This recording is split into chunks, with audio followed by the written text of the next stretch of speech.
खुशामदीद, आदाब, good morning, अस्सलाम वालेकुम। आप सबको हमारी तरफ से हो। प्रोग्राम आपने देखना शुरू किया जी सलाम जेके। मैं हूँ आपका मेज़बान इशफाक गौहर। हफ्ते का दूसरा दिन और साल का आखिरी दिन यानी 31 दिसंबर सन 2024। आहिस्ता आहिस्ता करके और रफ्ता रफ्ता करके ये साल हमसे रुखसत पजीर हो रहा है और आज इस साल की आखिरी ट्रांसमिशन आपके सामने मॉर्निंग सलाम जेके की आपके सामने रख रहे हैं, इस उम्मीद के साथ कि आप पूरा 10 बजे तक हमारा साथ देंगे। आज भी तय फॉर्मेट के हिसाब से बात होगी, खबर होगी, तजिया होगा, मर्ज पर मुआलिजीन के साथ गुफ्तगू भी होगी और कोशिश करेंगे कि आखिर पर आपकी और हमारी बातचीत भी हो, फ़ोन लाइन्स भी खुले ताकि आप अपनी आवाज़ को बुलंद करते हुए मसाइल सामने रखें और हुकूमती इदारे उन मसाइल को सुनकर किसी न किसी तरीके से उसका हल भी निकालें। तज्जिया तबसरा तो होगा, बात भी होगी, खबर भी होगी, लेकिन आपका और हमारा रब्ता और रिश्ता कैसे और बेहतर होगा तो आप हमारी राब्ता साइट फेसबुक पर, यूट्यूब पर, ट्विटर पर, इंस्टाग्राम पर और हमारी ऑफिशियल वेबसाइट पर ज़रूर आइएगा, जहां पर आप लॉगिन करेंगे, शेयर करेंगे, सब्सक्राइब करेंगे, तीनों ज़ुबानों में ख़बरें भी देखेंगे। लेकिन यहाँ पर सिर्फ आप ख़बर देखेंगे, पढ़ेंगे नहीं, बल्कि अगर आपके पास कोई मालूमात है, ख़बर है तो ज़रूर हमारे साथ वो शेयर करेंगे ताकि हम वो दुनिया तक पहुँचाएँ और राब्ता साइटों पर उसको जगह भी दें। तो ये सिलसिला जनाब उसी तरीके से चलेगा जो साल के आगाज़ में किया था। आज साल का आखिरी दिन भी है और ट्रांसमिशन लगातार जारी रहेगा, लेकिन फ़िलहाल सबसे पहले पड़ाव पर आते हैं और पहला पड़ाव होता है जी जब हम हिस्ट्री की किताब की वरक़गर्दानी करते हैं और किताब को खंगालने की कोशिश करते हैं और देखते हैं कि 31 तारीख को माजी में क्या कुछ हो चुका है, अहम तरीन वाक़ात क्या है, जिन्हें क्यों किया है आसिफ रशीद ने आपके लिए। सबसे पहले उस पर एक फटाफट से नज़र डालते हैं और उसके फ़ौरन बाद खबरों का पिटारा भी खोलते हैं। खुशामदीद, गुड मॉर्निंग, इस्तकबाल आप सबका बहुत बहुत शुक्रिया हमारे साथ प्रोग्राम सलाम जी के में ज्वाइन करने के लिए। 8:40 हुआ चाहते हैं, 10 बजे तक हम और आप साथ साथ रहेंगे। लेकिन हिस्ट्री ऑफ द डे में आज चूँकि आप सब जानते हैं आखिरी तारीख है साल 2024 की, लेकिन अंग्रेज़ी या ग्रेगोरियन कैलेंडर के मुताबिक इस दिन के हवाले से कुछ बड़े इंसिडेंट्स जो हुए हैं वो ज़रा आपके सामने रख लेते हैं, उन पर बात कर लेते हैं और उसके बाद एक एक करके बैनुल-अक़वामी, कौमी और मकामी सतह पर जो खबरें हैं, अंतर्राष्ट्रीय स्तर की बड़ी खबरें, वो आप तक पहुंचेंगी। लेकिन हिस्ट्री ऑफ द डे, आज 2024 का अंग्रेज़ी कैलेंडर के मुताबिक अंतिम दिन और शुरुआत ज़रा इसी से कर लेंगे एक एक करके आपके सामने, जहाँ आप सब जानते हैं कि 31 तारीख को न सिर्फ भारत के अंदर बल्कि दुनिया के कई एक हिस्सों में बड़े वाक़यात रूनुमा हुए। साल 1904 दिन आज का ही था जब पहली बार नए साल का जश्न न्यूयॉर्क और अमेरिका के अंदर मनाया गया। वेलिंगटन न्यूजीलैंड के अंदर भी इसी तरह की तकरीबात हुई। पेरिस फ्रांस के अंदर भी तकरीबात का आगाज़ हुआ और 1904 में सरकारी तौर पर नए साल के जश्न की तकरीबात होंगी, ये अनाउंसमेंट के बाद पहला इस तरह का प्रोग्राम था। 1600 में बरतानवी ईस्ट इंडिया कंपनी अंग्रेजी शाही चार्टर के जरिए कायम की गई, यानी हिंदुस्तान के अंदर 31 दिसंबर के बाद से ही ईस्ट इंडिया कंपनी ने अपना काम संभाला था। 1879 में थॉमस एल्वा एडिसन ने बरसरेआम रोशनी के बल्ब का मुजाहिरा किया। तारीख 31 दिसंबर की थी। आज का दिन 1999 में कंधार के अंदर इंडियन एयरलाइंस की परवाज 814 का हाईजैक जो था वो खत्म हुआ। हाईजैकिंग का सिलसिला जो एक दुनिया के कई हिस्सों में चला और कंधार हाईजैक में भी, जिसके बाद भारत को कई जो दहशतगर्द थे वो छोड़ने भी पड़े। पॉलिसी में तब्दीली तो ज़्यादा नहीं हुई, लेकिन उन लोगों को छोड़कर वापस अपने शहरियों को बहिफाजत हिंदुस्तान लाया गया और इस तरीके से हाईजैकिंग आज के दिन ख़त्म कराई गई 31 दिसंबर 1999 तक। इसी साल 1999 में 20वीं सदी का आखिरी दिन और सेकेंड मिलेनियम मनाया गया, यानी 20वीं सदी इख्ताम को पहुंची। दुनिया भर के अंदर तकरीबात हुई और आइंदा 100 बरसों के लिए किस तरीके से तैयारी रहेगी, दुनिया भर के मुख्तलिफ हिस्सों ने अपना काम शुरू किया। यही साल था 1999 का दिन आज का था। रूसी सदर बोरिस येल्सिन अपने ओहदे से मुस्ताफी हुए। मुल्क के अंदर व्लादिमीर पुतिन जो मौजूदा वक्त में जिम्मेदारी संभाले हैं, उन्होंने एक एक करके अपना काम शुरू किया। 1986 में अमरीकी सदर हैरी ट्रूमैन बाज़ाब्ता तौर पर दूसरी आलमी जंग के इख्ताम का ऐलान करने वाले पहले सदर बने। 1946 में यह अनाउंसमेंट हुई कि अब हिरोशिमा और नागासाकी पर जो हमले हुए थे अगस्त के महीने में 5 और 9 अगस्त को बिलतरतीब 4 और 9 अगस्त के दरमियान जो लोगों की हलाकतें हुई लाखों की तादाद में, उसके बाद बड़े पैमाने पर तबाही के बाद अमेरिका को होश आया और उस वक्त हैरी ट्रूमैन जो सदर थे, सेकेंड वर्ल्ड वॉर ख़त्म हो गई है, इसका ऐलान किया गया। साल 1944 दिन आज का। सेकेंड वर्ल्ड वॉर में हंगरी ने जर्मनी पर जंग मुसल्लत कर दी। यही दिन था, तारीख यही थी। 1984 में भारत के मारूफ क्रिकेटर बल्लेबाज मोहम्मद अजरुद्दीन ने इंग्लैंड के खिलाफ टेस्ट डेब्यू किया। 1984 में सफेद जर्सी में वो पहली बार मैदान पर उतरे। 1909 में न्यूयॉर्क से गुजरने वाला मैनहट्टन ब्रिज अवाम के लिए आज के दिन खोला गया। दुनिया भर के बड़े हिस्सों के अंदर बनाए गए पुल में से एक 1909 में आज के दिन खुला। 1885 लाहौर में पंजाब पब्लिक लाइब्रेरी का क़याम अमल में आया। ये वो वक्त था जब पाकिस्तान अभी बना नहीं था और मौजूदा वक्त में ये लाइब्रेरी पाकिस्तान के अंदर है। 1914 में अदीब और उर्दू के मारूफ शायर और मुसन्निफ अल्ताफ हुसैन हाली का इंतकाल हुआ। आज उनकी अदबी खिदमात को याद किया जा रहा है। खराज तहसीन पेश करने का सिलसिला अल्ताफ हुसैन हाली को जारी है। तो हिस्ट्री ऑफ द डे में ये बड़े इवेंट्स, चंद इंपॉर्टेंट पॉइंट्स आपके सामने रखे हैं। इसके बाद सीधा फॉर्मेट के मुताबिक आगे बढ़ेंगे और आप सब जानते हैं ये साल इख्ताम को पहुंच रहा है। कुछ घंटे बचे हैं। अंग्रेजी कैलेंडर के मुताबिक कल या रात 12 बजे के बाद हम जनवरी 2025 में दाखिल हो जाएंगे। लेकिन 31 तारीख में हिस्ट्री ऑफ द डे के अलावा इस साल बड़े वाक़यात या फिर कुछ बड़ी खबरें, जिनमें से कुछ खबरें ये भी हैं कि मुख्तलिफ हिस्सों के अंदर, दुनिया भर के अंदर इस साल कुछ एक जगहों पर रिलीजियस टूरिज्म और कई एक जगहों पर जहां सयाहत के हवाले से इकदाम उठाए गए। अच्छी खासी तादाद में हमने देखा एक सिलसिला लोगों के आने और जाने का। लेकिन मुक़द्दस मकामात पर भी इस साल ज़ायरीन के आने और जाने का सिलसिला बड़ी तादाद में देखा गया। और आज ज़रा सबसे पहले उन लोगों की बात जो साल 2024 में इन आखिरी लम्हात में भी उम्रा सीज़न में जो ज़ायरीन जा रहे हैं, कसीर तादाद इस वक्त आपको नज़र आ रही है। लेकिन इस साल 2024 में भी उम्रा पर जाने वाले लाखों लोगों की तादाद दुनिया भर के मुख्तलिफ हिस्सों से नजर आई।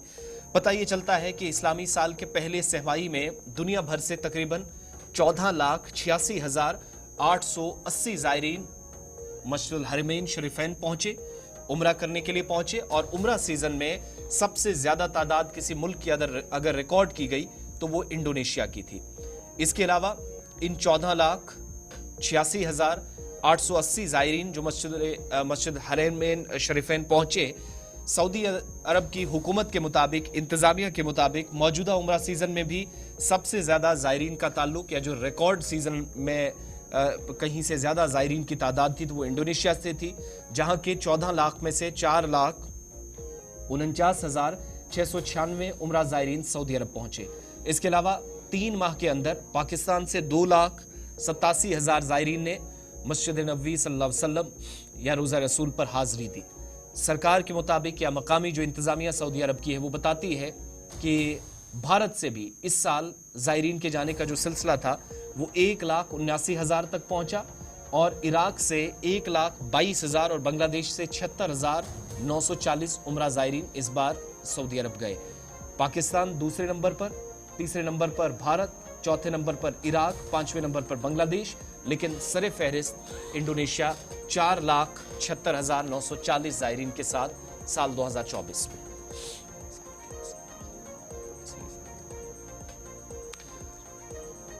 चलिए अब आगे बढ़ते हैं, बात जरा उन लोगों की भी कर लेते हैं जो सहाफ़ी हैं और 2024 में सहाफ़ियों के लिए बिल्कुल भी अच्छी खबरें नहीं हैं। Middle east, south Asia, Europe, America और सेंट्रल एशिया से मुख्तलिफ इलाकों से खबरें आती रही कि मुतअद्दिद इलाकों के अंदर अपनी खिदमात अंजाम देते वक्त या जर्नलिस्ट काम करते वक्त इस दुनिया से चल बसे या किसी कन्फ्लिक्ट में मारे गए। साल 2024 में आदाद-ओ-शुमार से ये पता चलता है कि 60 सहाफ़ियों ने या 60 से ज़्यादा ये तादाद बनती है, मुख्तलिफ हिस्सों के अंदर इन सहाफ़ियों की अमवात हुई, जाने जुनने गंवाई। और 2024 में ये तमाम वो लोग हैं जो अपनी खिदमात की अंजामदही के दौरान इस दुनिया से चल बसे। यूनाइटेड नेशंस के इदारे यूनेस्को की रिपोर्ट के मुताबिक 2024 ये जो साल ख़त्म हुआ है, 68 सहाफ़ी या जो मीडिया वर्कर्स थे जिनमें कैमरा पर्सन्स भी थे, ये ड्यूटी पर थे, लेकिन इस दौरान इनकी मौत हुई। और इसमें मुख्तलिफ इंसिडेंट्स हैं, कहीं पर जंगज़दा इलाकों के अंदर, कहीं पर बेशतर हिस्सों के अंदर जंगज़दा हिस्सों में काम करने वाले लोग थे वो मारे गए। 42 हलाकतें ऐसी हैं जो एक दहाई में सबसे ज़्यादा बताई जाती हैं जो साल 2024 में इन 68 लोगों में हुई।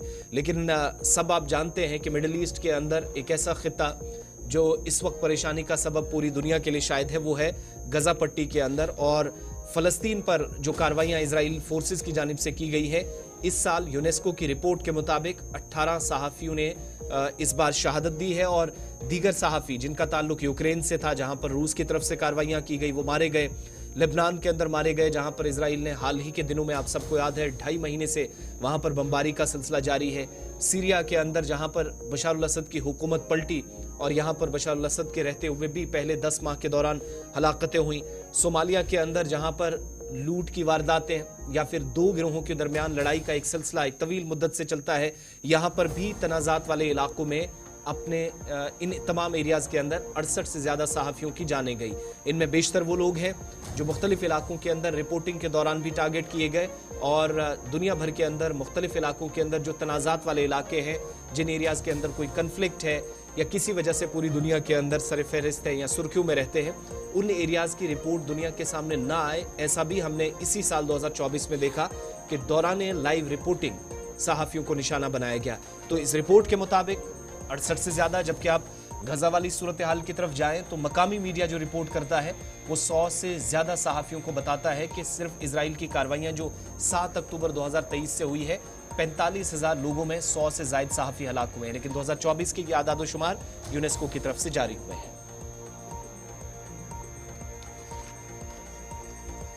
चलिए जनाब, ये तो थी बात सहाफ़ियों की। और उम्रा पर 6 माह के दौरान कितने हज़ार लोग कहाँ से पहुँचे हैं, दोनों खबरें बैनुल-अक़वामी सतह की थी, लेकिन 2024 अपने अख्तिताम की ओर था, इसलिए ये बड़ा इंपॉर्टेंट था कि ये दोनों अपडेट हम आपके सामने रखें। फिलहाल बढ़ते हैं जी आगे, ज़रा बात अब जम्मू कश्मीर की करते हैं और जम्मू कश्मीर के मौसम के मिजाज की बात सबसे पहले आपके सामने रखते हैं, जहां पर इत्तलात और खबरों के मुताबिक एक बार फिर मगरिबी हवाओं का असर आज शाम से देखने को मिल सकता है और मैदानी और भलाई इलाकों के अंदर एक बार फिर बर्फबारी का असर जो है वो इस बार देखने को मिल सकता है। साल के आमद के साथ ही एक बार फिर जम्मू कश्मीर के अंदर शदीद बर्फबारी का इम्कान जो है वो लगाया जा रहा है। जम्मू कश्मीर के अंदर हल्के से दरमियाना दर्जे की बर्फबारी जनवरी के पहले हफ्ते में होगी और 2 बैक टू बैक मगरिबी हवाओं का असर जो है वो जम्मू कश्मीर यूनियन टेरिटरी पर दिख रहा है। रियासती और मरकजी महकमे मौसमियात के मुताबिक अब की बार मैदानी और बालाई इलाकों के अंदर एक बार फिर बर्फबारी का असर जो है वो देखने को मिल सकता है। ताम श्रीनगर को छोड़कर कुपवारा और दीगर मकामात पर सर्द तरीन रातें एक बार फिर रिकॉर्ड की गई है, जहां एक तरफ से इस साल के दौरान हमने देखा कि बारिशें बहुत कम जम्मू कश्मीर के अंदर देखने को मिली है, जिसकी वजह से डेफिसिट ऑफ रेनफॉल जो है, यानी जो बारिशों का पानी जमा होता था वो बहुत कम देखने को मिला।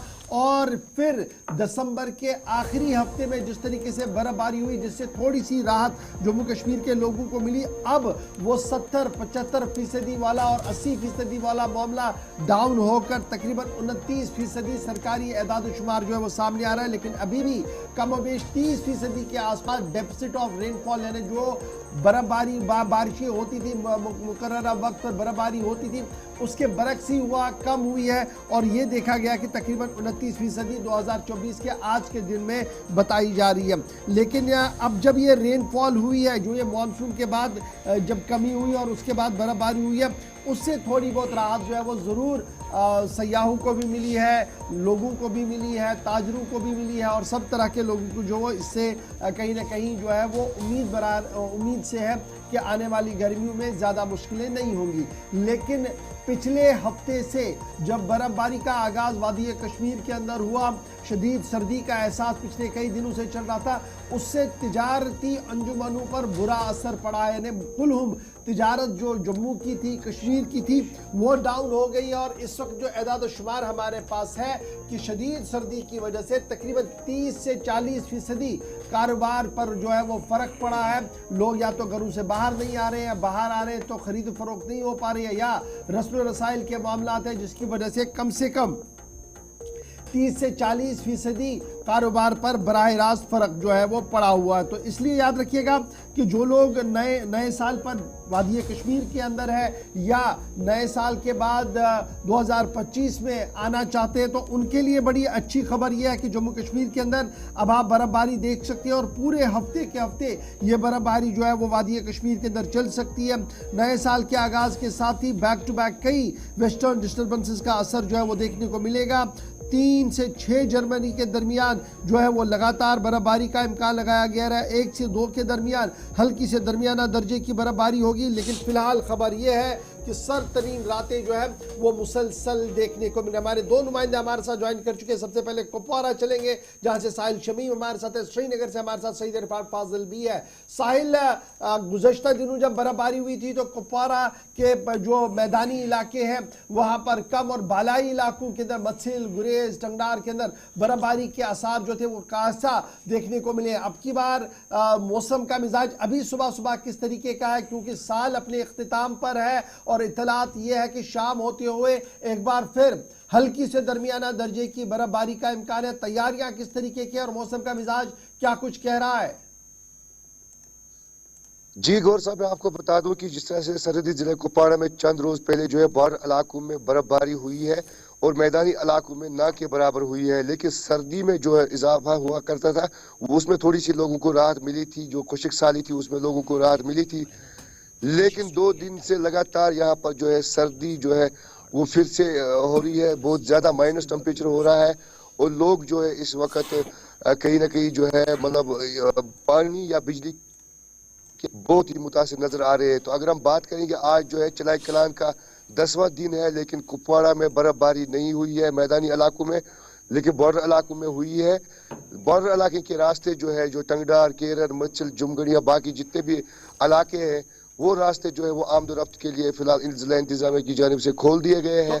इंतजाम यहाँ पर मुकम्मल किए गए। जो बालाई इलाकों की ओर रास्ते जाते थे, जो गुज़श्ता दिनों स्लिप होने की वजह से या फिसलन होने की वजह से बंद किए गए थे, वहां पर ट्रैफिक बहाल हो पाया है मुकम्मल तौर पर? जी बिल्कुल, बॉर्डर इलाकों के लिए जो है ट्रैफिक को आमदोरफ्त के लिए खोल दिया गया है दूसरे ही दिन। और जिस तरह से यहाँ पर जिला इंतजामिया और BRO की टीम ने जो काम किया है, क्योंकि जिस दिन बर्फबारी हुई उस दिन शाम को ही मशीनरी को अलर्ट पर रखा गया था। मौसम में जो ही तब्दीली आई तो उन्होंने जो है रात भर काम किया और आज सुबह तीनों मौसम का जगहों मिजाज पर किस जो है तरीके का रोड सरहदी खोल जिला दिए गए। कुपवाड़ा के अंदर है? जी, आज सुबह मौसम का मिजाज किस तरीके का, क्या बादल है या खुला आसमान है? जी बिल्कुल, यहाँ पर इस वक्त मौसम जो है मौसम बिल्कुल अब्र आलूदा है, बादल छाए हुए हैं। लगता है कि अभी ना अभी जो है बर्फबारी हो सकती है या बारिशें हो सकती है, क्योंकि चलाई कलां का 10वां दिन है। लेकिन सरहदी जिले कुपवाड़ा के बालाई इलाकों के साथ साथ जिस तरह से मैदानी इलाकों में जो है बर्फबारी नहीं हुई है, बालाई इलाकों में हुई थी लेकिन मैदानी इलाकों में नहीं हुई है। लोग जो है इसी इंतजार में है कब जो है बर्फबारी होगी। ठीक है, बहुत शुक्रिया, हमारे साथ रहिएगा। मुख्तलिफ इलाकों से हम कोशिश कर रहे हैं कि आपको अपडेट मिले, क्योंकि ज़मीनी राब्ता जब मुतासिर हुआ था तो जो बालाई इलाके थे वो मुतासरा इलाकों में सबसे ज़्यादा थे, जिनका डिस्ट्रिक्ट या तहसील हेडक्वार्टर से राब्ता मुनक़ता हुआ था, उसमें सरहदी बेल्ट भी है, इसलिए कुपवाड़ा से अपडेट ज़रूरी था। हमारे साथ इरफान फाजिल भी है, आकाश मलिक भी ज्वाइन करेंगे। ज़रा राब्तों के हवाले से जब बात हो रही है, इरफान, श्रीनगर या सेंट्रल कश्मीर के आसपास के इलाकों में सुबह सुबह की सूरत हाल क्या, और वो जो माइनस टेम्परेचर हम देख रहे थे बर्फबारी के स्पेल से पहले, वापस हम उसमें जा रहे हैं या फिर अभी थोड़ी सी बेहतरी या फिर सुधार मौसम में आ रहा है रफ्ता रफ्ता? आसिफ भाई, जहां तक मौसम के हवाले से मैं बात करना चाहूंगा, यू वोंट बिलीव, आज फ्रोजन नाइट, और फ्रोजन नाइट के साथ साथ फ्रोजन एटमॉस्फेयर और सुबह सुबह फिसलन।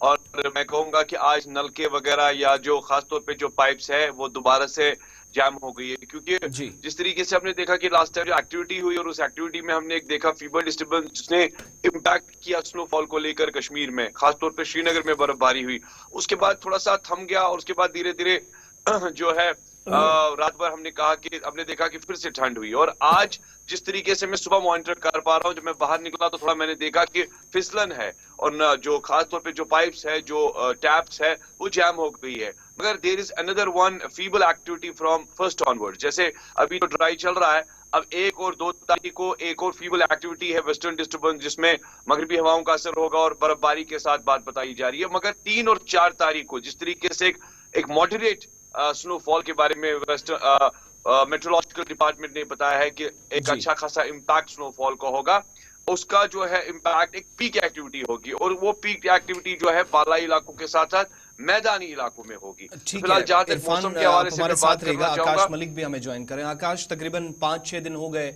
हल्की बर्फबारी या स्लिपरी कंडीशंस के बीच, एक इंपॉर्टेंट रास्ता भी बंद हुआ था पीर पंचाल बेल्ट के अंदर। एक तो ये बताइएगा कि मौसम अभी इस वक्त क्या है, किस तरह का है, और दूसरी बात, क्या खित्ते का आज कश्मीर सूबे के साथ दोपहर होते होते राब्ता दोबारा बहाल हो सकेगा, मुमकिन है? जी आसिफ, मैं आपको बताता चलूं कि मौसम में थोड़ी तब्दीली जरूर आई है। जिस तरीके से कल भी मौसम जो है साफ था और आज भी सुबह सुबह मौसम में थोड़ी सी तब्दीली जरूर रही है।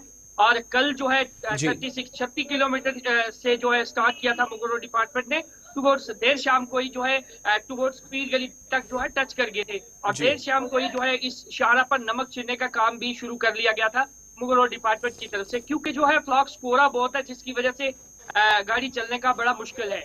वहीं पे दो चीज सामने आ रही है। सिविल एडमिनिस्ट्रेशन की तरफ से कल कहा गया था आज 12 बजे के लिए, हो सकता है आज 12 बजे के करीब जो है शाहरा को खोला जाए। वहीं पे रजौरी पुंछ ट्रैफिक डीएसपी से बात हुई, उनका साफ लफ्जों में कहना था कि शाहरा को खोलना नामुमकिन है क्योंकि फ्लक्स बहुत है। कल मैकेनिकल डिपार्टमेंट ने क्लियरेंस तो पूरी दे दी थी, लेकिन आज जब सुबह सुबह जो पता चला है कि ट्रैफिक डिपार्टमेंट आज इस पे एक विजिट करेगा, उसके बाद ही देखा जाएगा ये ट्रैफिक खोलनी जाती है नहीं।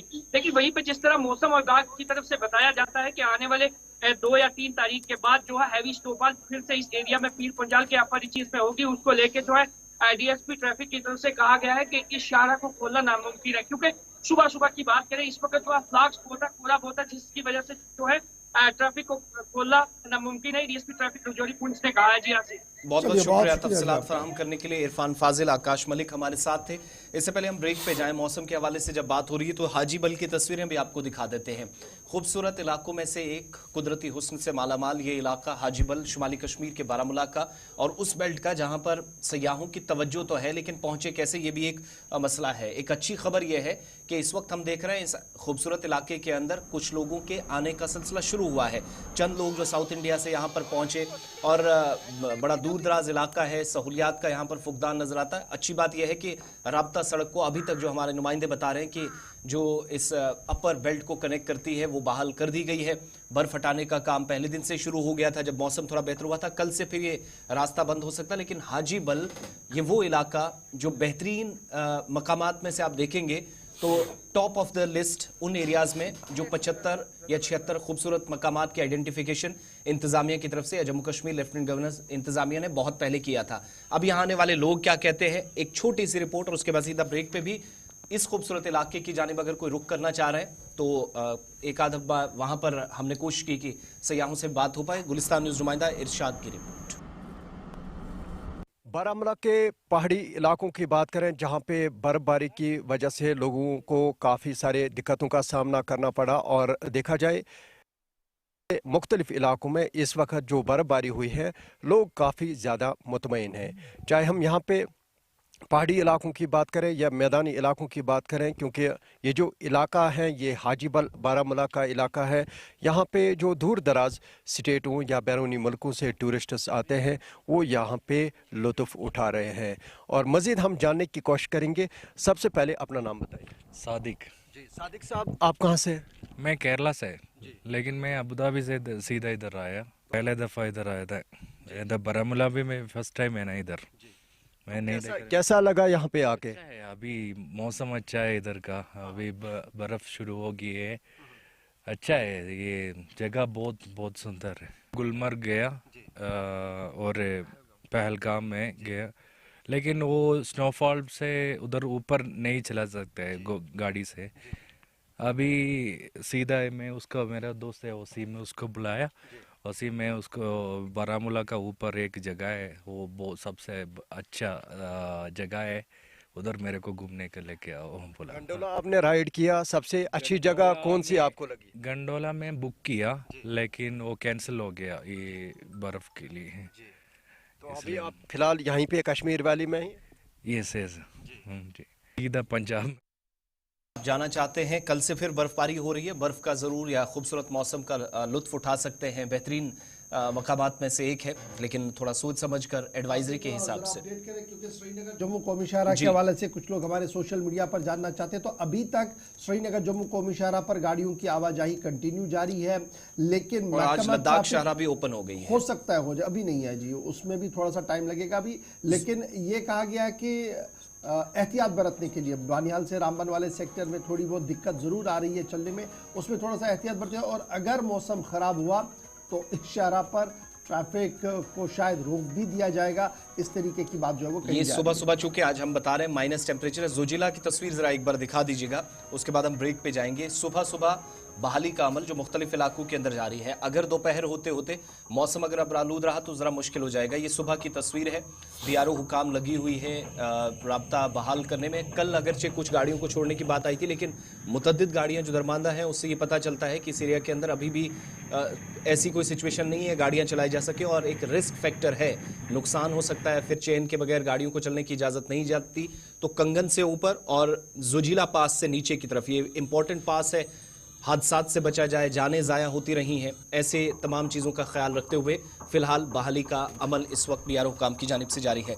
वक्त एक छोटे से ब्रेक का है, ब्रेक के फौरन बाद लौटेंगे तो बात सलामती के एतबार से भी करेंगे, दीगर कुछ बड़ी खबरें भी। रिजर्वेशन का मामला हुकूमत ने जवाब देना है, अदालत में कुछ पेशरफ्त हुई है, इस ताल्लुक से बात करेंगे।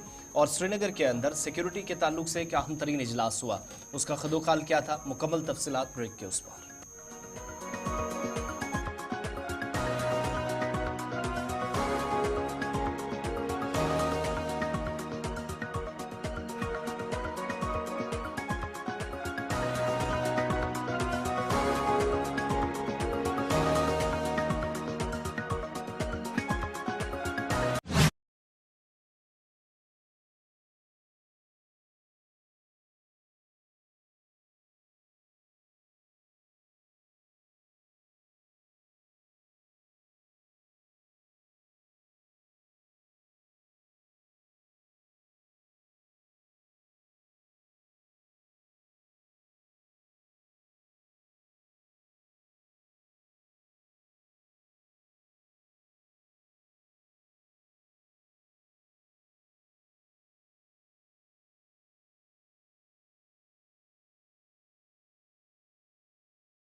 ब्रेक के बाद दोबारा इस्तिकबाल प्रोग्राम आप देख रहे हैं जी सलाम जेके, और सलाम जेके में खबरों के सफर को बढ़ाते हैं आगे और बात करते हैं होम सेक्रेटरी की, जो जम्मू कश्मीर के दौरे पर है और कल बाद दोपहर से मुसलसल अफसरान के साथ वो मीटिंग्स भी कर रहे हैं और रात देर गए बलिदान सितम पर भी उन्होंने अपनी हाजिरी दे दी है।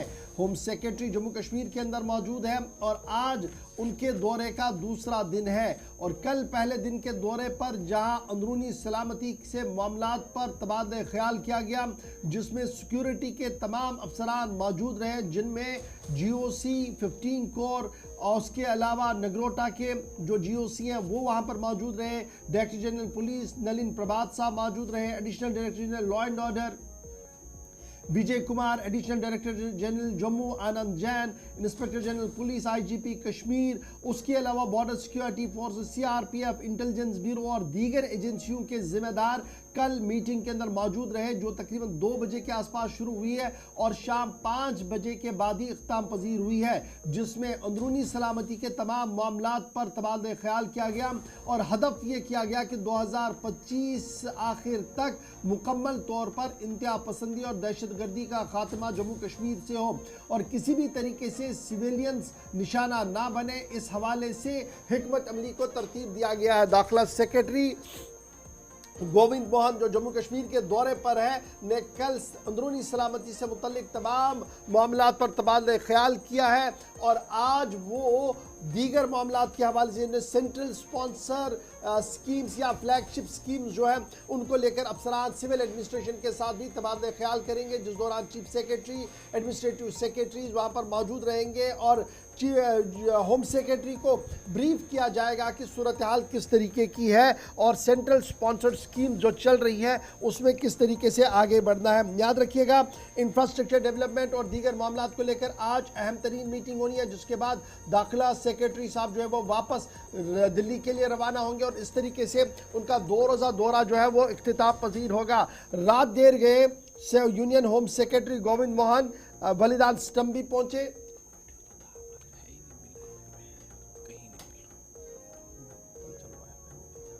बलिदान स्तंभ पहुंचे, जहां पर उन्होंने पुलिस के आला अफसरों के साथ मिलकर उन शहीद नौजवानों को खराज अकीदत पेश किया जिन्होंने अपनी जानें निछावर कर दिया जम्मू कश्मीर के अंदर। और इस तरीके से आज का दिन भी दाखिला सेक्रेटरी के लिए इंतहाई अहम, जहां पर सेंट्रल फ्लैगशिप स्कीम्स के तहत आज मीटिंग का एहतमाम किया जा रहा है। बढ़ते हैं जी आगे, बात जरा एक और अहम मुद्दे की करते हैं और बात करते हैं रेलवेज की, क्योंकि रेलवे एक ऐसा ख्वाब था, रेल का आना एक ऐसा ख्वाब था जो लगातार शर्मंदे ताबीर नहीं हो पा रहा था और अब आहिस्ता आहिस्ता करके 2025 के वस्त तक माना जा रहा है, जनवरी के पहले या दूसरे हफ्ते के अंदर अंदर ये पूरा ख्वाब जो है वो शर्मंदे ताबीर हो सकता है। लेकिन उससे कबल एक बड़ी खबर ये आ रही है कि जम्मू कश्मीर के लिए अलहदा रेलवे डिवीजन का बाज़ाब्ता तौर पर इफ्तिताह किया जाएगा और वज़ीर आज़म वर्चुअली इनाग्रेट करेंगे जम्मू रेलवे डिवीजन को जनवरी 6 तारीख को। अब याद रखिएगा, जब जम्मू रेलवे डिवीजन अलग होगा तो तमाम तैयारियां रेल चलाने के लिए मुकम्मल हो गई हैं। ये माना जा रहा है कि रेल सर्विस के रेल के रास्ते से एंटायर जम्मू कश्मीर को पूरे मुल्क के साथ जोड़ने से कबल वजीर आजम जो है वो 6 जनवरी को बाज़ाब्ता तौर पर इनाग्रेट करेंगे जम्मू रेलवे डिवीज़न को और इससे फ़ायदा जो मिलेगा, ये रेलवे डिवीज़न जो बनेगा इसका बराह रास्त फ़ायदा जो है वो मुसाफिरों को भी मिलेगा और साथ साथ रेलवे महकमे के मुलाजमीन को भी मिलेगा। फिलवक्त जो जम्मू श्रीनगर बारामूला रेल लाइन है, ये फिरोजपुर रेलवे डिवीजन जो नॉर्दर्न रेलवे का हिस्सा है उसके ताबिया चलता है, लेकिन अब अलग से जम्मू रेलवे डिवीजन बनने जा रहा है और इसकी मांग ट्रेडर्स, चैम्बर कॉमर्स फेडरेशन और दीगर लोगों की तरफ से की गई थी, जिसको मंजूर किया गया और अब वर्चुअली इनाग्रेट किया जाएगा 6 जनवरी को यहाँ पर जम्मू के अंदर इस रेलवे डिवीजन को। और ये माना जा रहा है कि फिलवक्त 17 रेलवे जोन्स और 68 के करीब डिवीजन पूरे मुल्क के अंदर है और एक और डिवीजन का एहतमाम जो है इनाग्रेट किया जाएगा 6 जनवरी को। वज़ीर आज़म वर्चुअली ये रेलवे डिवीजन का इनाग्रेट करेंगे नई दिल्ली से और इससे एक फ़ायदा मिलेगा कि जो इमरजेंसी रेलवे प्रोटेक्शन और दीगर चीज़ें हैं उसमें मज़ीद बेहतरी के आसार यहाँ पर नुमाया हो जाएंगे। याद रखिएगा, कई ट्रेनें जिनमें वंदे भारत ट्रेन है दिल्ली से बराह रास्त श्रीनगर लाने की जो बात हो रही है, उसके साथ साथ तकरीबन 8 मज़ीद ट्रेनें जो है जो नई दिल्ली रेलवे स्टेशन से अब श्रीनगर की ओर आया करेंगे और इस ज़िम्मन में तमाम तैयारियां जो है वो मुकम्मल हो गई है। कमिश्नर रेलवे सेफ्टीज़ भी अगले हफ्ते जो है वो अपनी मुकम्मल रिपोर्ट इस ज़िमन में वज़ीर आज़म दफ्तर को और साथ साथ रेलवे वजारत को सौंपने जा रहे हैं, जिसके बाद एक हतमी डेट दी जाएगी जब वंदे भारत जो स्पेशली डिज़ाइन ट्रेन की गई है जम्मू कश्मीर के लिए, जो सेंट्रल हीटेड ट्रेन है, सर्दी के अयाम में घर भी वहाँ पर दिखे और गर्मियों में अंदर हो, उस ज़िमन में तमाम तैयारियां मुकम्मल कर ली गई और किसी भी दिन जनवरी के अंदर वज़ीर आज़म जो है वो हरी झंडी दिखाकर इसको रवाना भी कर सकते हैं। लेकिन उससे कबल रेलवे डिवीजन का क़याम जो जिसकी मंजूरी मिली थी उसको वर्चुअल इनॉग्रेट किया जाएगा 6 जनवरी को वज़ीर आज़म के हाथों और तमाम तैयारियां नॉर्दर्न रेलवे की तरफ से मुकम्मल कर दी गई है। चलिए, इसका इंतज़ार कुछ दिनों का अब जाकर जनवरी के पहले हफ्ते में ख़त्म होगा और उसके बाद 25 जनवरी या 26 के आसपास कश्मीर को बज़रिया रेल मुल्क के बाकी हिस्सों के साथ जोड़ने का ऑफिशियली काम शुरू कर दिया जाएगा। आगे बढ़ते हैं, बात उस मामले की जिस पर सियासत खूब हुई। अदालत के फैसले का भी इंतजार है। मुख्तलिफ सियासी जमातें अपने अपने हिसाब से बयान दे रही है, हुकूमत जवाब तैयार कर रही है।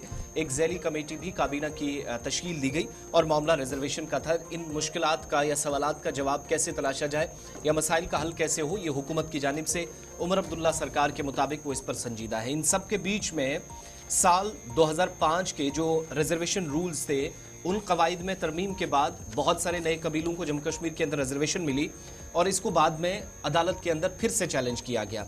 अर्जी गुजार जो इसमें हवाला देते हैं कि ओपन मेरिट या जो जनरल कैटेगरी वाले हैं, जब रिजर्वेशन रूल्स 2005 में तरमीम हुई, मुख्तलिफ तबकों को ऊपर लाने के लिए पसमानदा तबकात के नाम पर जो रिजर्वेशन दी गई, उसकी वजह से ओपन मेरिट वालों के साथ नाइंसाफ़ी हुई और इंसाफ की फराहमी को यकीनी बनाने में सरकार कामयाब नहीं हुई।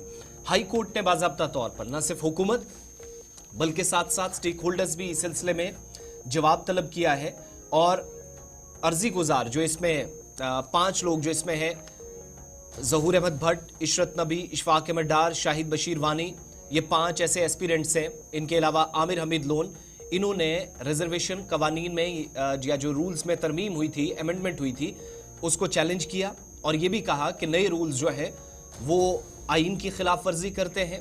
सुप्रीम कोर्ट के का जो वो जो क्रीमी लेयर वाला फैसला आया था उसकी धज्जियां उड़ती हैं और पिटिशंस ने बाज़ाब्ता तौर पर ये भी कहा कि मौजूदा वक्त में जो रिजर्वेशन पॉलिसी है उसको चैलेंज करने का एक मकसद ये भी है कि अगर तमाम तबकात को ऊपर लाने की बात हुई तो शायद एक बड़ा तबका जिसकी सबसे बड़ी आबादी जम्मू कश्मीर में है उसको नज़रअंदाज क्यों किया गया। इन सब के बीच में हुकूमत को जहां आप सब जानते हैं 6 हफ्तों का वक्त 27 तारीख को मिला है जवाब देने के लिए, लेकिन हाई कोर्ट ने इस सिलसिले में तमाम स्टेक होल्डर्स से जिनको खदशात हैं, जिनके तहफ़्फ़ुज़ात हैं, जो मौजूदा रिजर्वेशन पॉलिसी पर सवाल उठा रहे हैं और बहुत सारे लोग कई ऐसे लोग हैं जिनकी तरफ से एप्लीकेशन फाइल की गई हैं जो पहाड़ी कम्युनिटी से भी है, इसी तरह की डायरेक्शंस अदालत दे, वो भी ये चाहते हैं। यानी दोनों तरफ से बातें उठी, आवाज़ बुलंद हुई कि रिजर्वेशन रूल्स में तरमीम तो की गई, लेकिन जिन लोगों को छोड़ा गया या अगर किसी के साथ नाइंसाफ़ी हो रही है इसको कौन ठीक करेगा।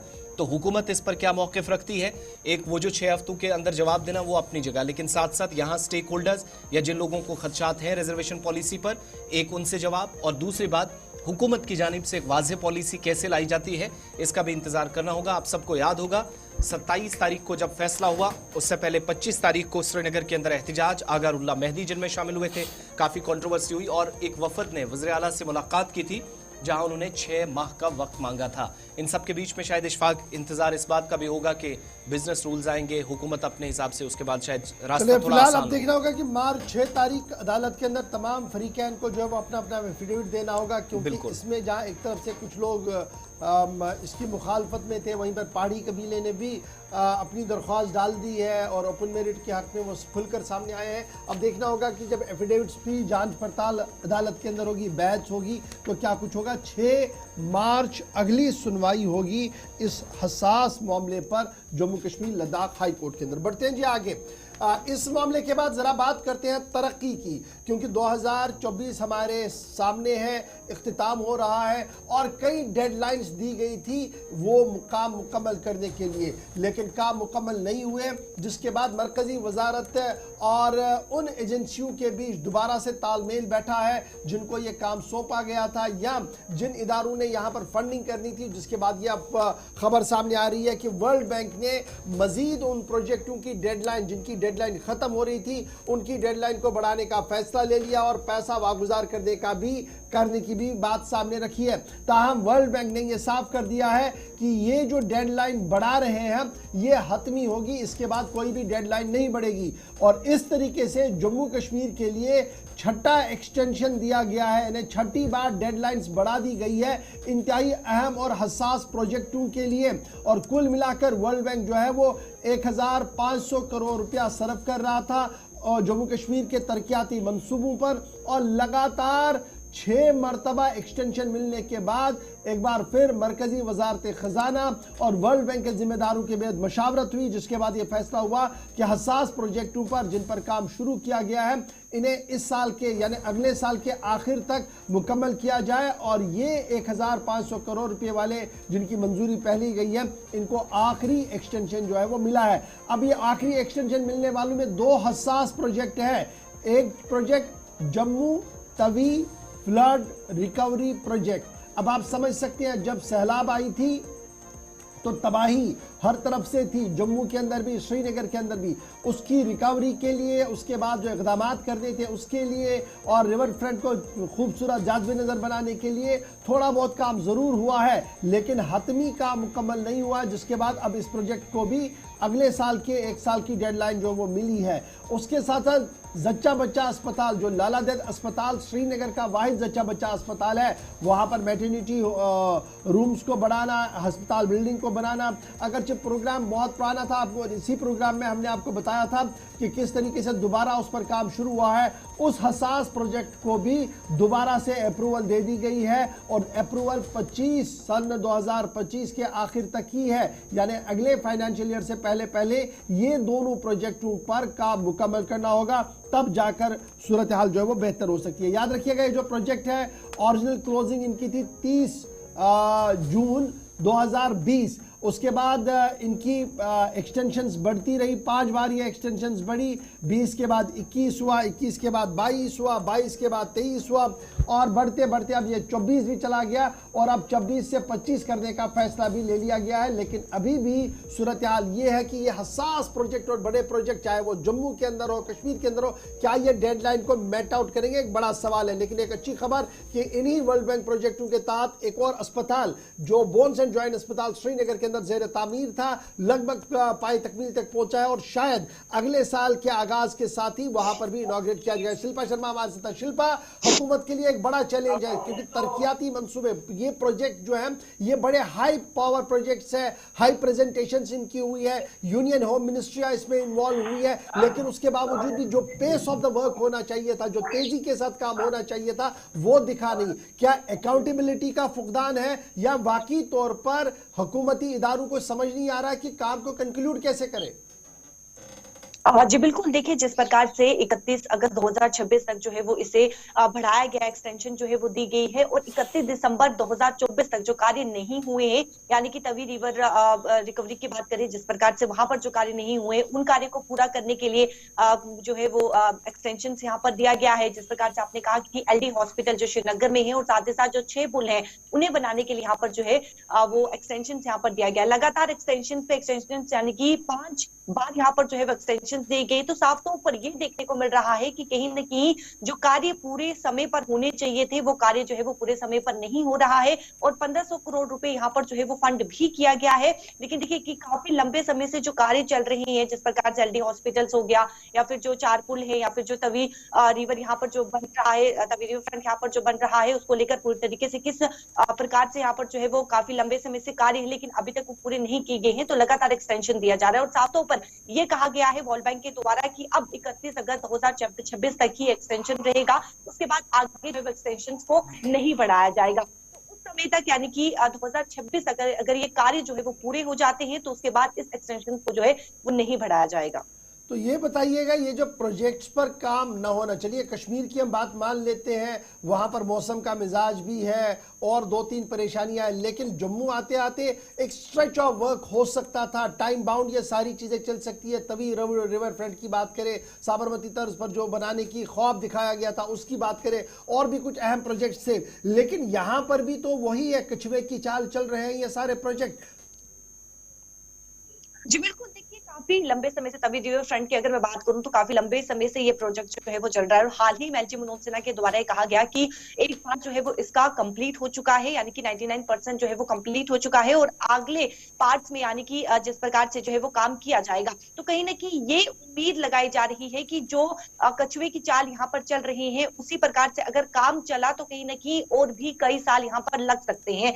तो जिस प्रकार से 2026 31 अगस्त 2026 तक जो एक्सटेंशन दी गई है, अगर यहाँ तक तो यानी कि इस समय तक काम नहीं होता है तो कहीं ना कहीं ये साफ तौर पर देखने को मिलेगा कि सरकार के द्वारा या फिर प्रशासन के द्वारा जो कहा जा रहा है वो साफ तौर पर कहीं ना कहीं जमीनी स्तर पर नजर जो है वो नहीं शिल्पा हमारे साथ ज्वाइन करने के लिए। तो छठी बार वो प्रोजेक्ट्स जो वर्ल्ड बैंक जिन पर 1500 करोड़ रुपए खर्च कर रहा है उनमें एक्सटेंशन दी गई है या तौसी मिली है। इसका मतलब ये है कि मुकर्ररा मुद्दत के अंदर मंसूबे तैयार नहीं हो रहे, और ये तो एक बात है। अब वो मंसूबे भी अलग से जो भारत सरकार या प्राइम मिनिस्टर डेवलपमेंटल पैकेज के तहत शुरू किए गए 2014 के बाद, कश्मीर के अंदर फ्लड से होने वाले नुकसान के बाद पर्टिकुलर, फिर जम्मू सूबे के अंदर मुतद्दिद ऐसे मंसूबे हैं मुकर्ररा मुद्दत को एक नहीं 2-4 मरतबा डेडलाइंस को क्रॉस कर चुके हैं।